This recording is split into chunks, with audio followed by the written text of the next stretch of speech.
Hello and welcome to my channel.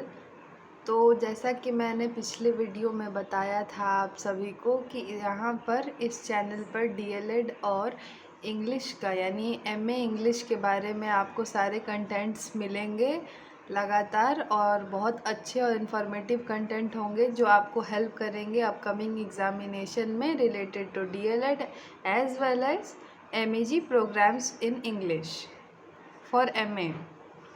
तो आज हम क्या कर रहे हैं, 2025 का संस्करण है राजन सीरीज का डीएलएड के स्टूडेंट्स के लिए। तो आज हम इसका जो ये सीरीज़ है इसका हम कुछ क्वेश्चंस को देखेंगे, जैसे कि 10 क्वेश्चंस एक दिन में कर लिए, 20 क्वेश्चंस ऐसे लगातार हमारे बढ़ते रहेंगे, जिससे आप आसानी से हर चीज़ को यानी कि डीएलएड के प्रथम सेमेस्टर को आसानी से आप पास कर सकते हैं बहुत ही अच्छे नंबरों से। तो आइए चलते हैं हम पढ़ने के लिए कि क्या है इसमें, और हम लोग हर 10 प्रश्न हर एक वीडियो में पूरा करेंगे। तो चलिए आइए, इसको ये मैं कर चुकी हूँ, तो फिर इसी वजह से यहाँ पे मैंने लगा के रखा है सब टिक, और जो भी ये पेंसिल और पेन से लगा हुआ है। तो चलिए आइए शुरू करते हैं। बाल विकास एवं सीखने की प्रक्रिया का बहुविकल्पीय प्रश्न। टीईटी व्यक्तित्व परीक्षण का निर्माण किसने किया है?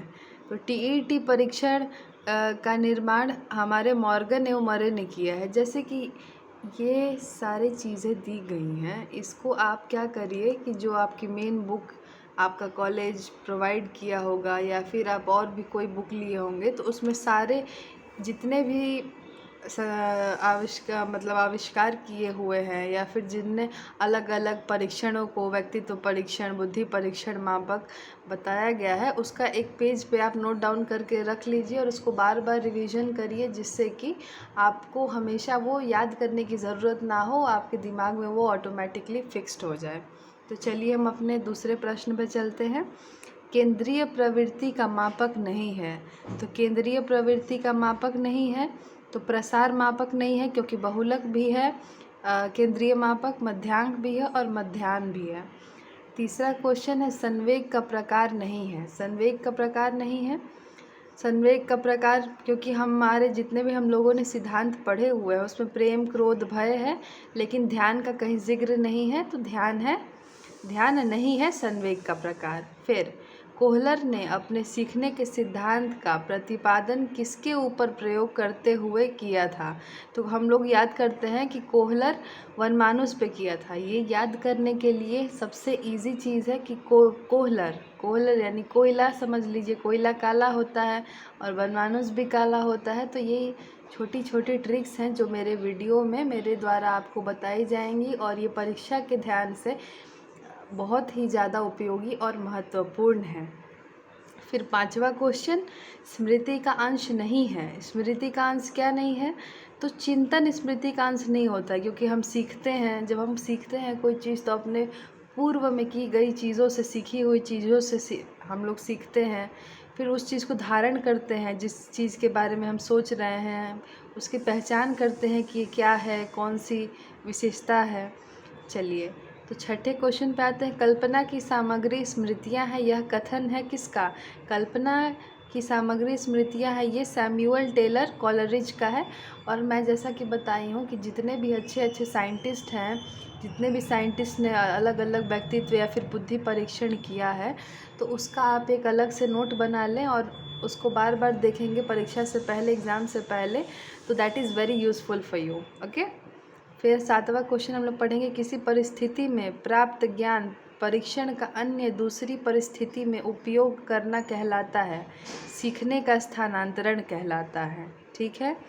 बहुलक के लिए संकेताक्षर का प्रयोग होता है Z में। बहुलक का हम हमेशा प्रयोग करते हैं तो क्या, किससे डिनोट करते हैं? Z से डिनोट करते हैं। चलिए आते हैं हम अपने 9वें प्रश्न पे। 9वां प्रश्न है, धारण का संबंध निम्न से किससे है? किसी चीज़ को हम धारण करते हैं यानी उसके बारे में हम उसकी स्मृति, अब मान लीजिए जैसा कि मैं एक एग्जांपल देती हूँ इसका, कि आप आज बाज़ार गए और किसी इंसान से मिले और फिर जब घर आके उसके बारे में सोच रहे हैं, तो जो आपके दिमाग में शेष स्मृति रहती है, वही क्या है, वही स्मृति यानी सोच, उस इंसान के बारे में सोचना, अपने दिमाग में जगह देना कि हम यहाँ गए थे, इस इंसान से मिले थे, कैसे किए थे बात, तो फिर वो क्या करती है, स्मृति को डिनोट करती है। 10वां प्रश्न, निम्न में से गेस्टाल्ट सिद्धांत है, इन सब में से गेस्टाल्ट सिद्धांत कौन कौन सा है?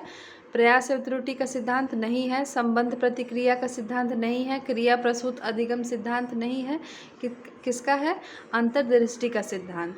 अगर आपको इसी तरीके की ये वीडियो पसंद आती है तो मैं आगे चल के सारा 10-10 प्रश्न करके आपको ये कंप्लीट करवा दूंगी, जिससे कि एग्ज़ाम से पहले अगर आप सिर्फ ये मेरा वीडियो ही करके चल जाएंगे, क्योंकि आदमी एक बार ख़रीद लेता है ऐसे सीरीज़ को, लेकिन उसको पढ़ नहीं पाता है। लेकिन अगर आप वीडियो के माध्यम से कान में हेडफोन लगा लीजिए, तो इससे आप कान में हेडफोन लगा लेंगे, सुनते रहेंगे, तो आपको ऑटोमेटिकली वो चीज़ें याद हो जाएंगी, आपको फिर अलग से सीरीज़ या फिर बुक खरीदना नहीं पड़ेगा।